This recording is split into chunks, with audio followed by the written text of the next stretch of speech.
Da questo libri, bel che la di a discrosa gli ali di Novella Cantarutti, edito dalla Biblioteca dell'Immagine, che ringraziamo, e lei il brano Chiacciuti.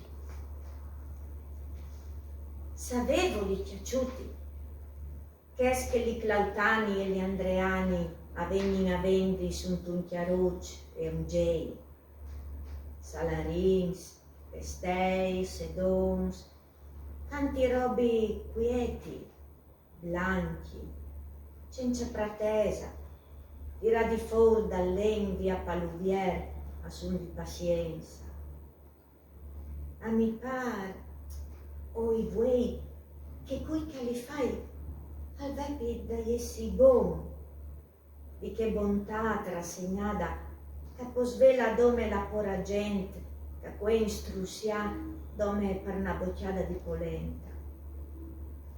Da nessuna banda alle sans come in miecita la pora gente, che porta la socrous tasint, e spettan che la strada dal vivi vepi in fin.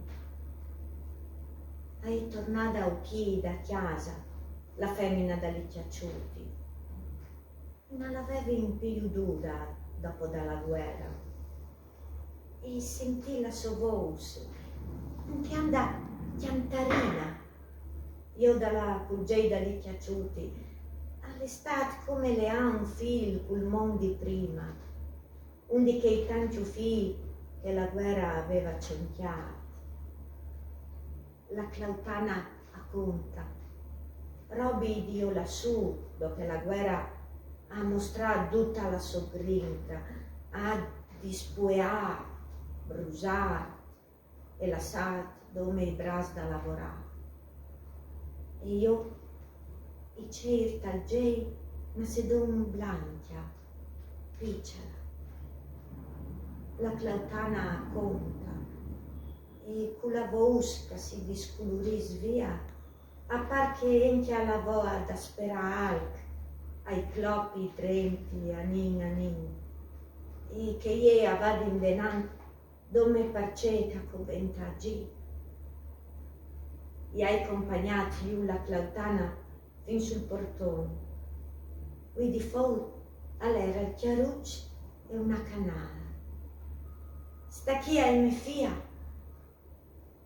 ai biela, come una rosa immacerata, picciola, ben tressata come che era anni da bosso mare, che adesso cammina atleta, con gli gambi sgonfi. Avanti, la giovina acchiappa il tamone, la vecchia si può da ora sburtare Chiarucci. Li rodi a cricin sul gravin dalla strada, avanti in giù, sulla tavola è restata la sedona blanca.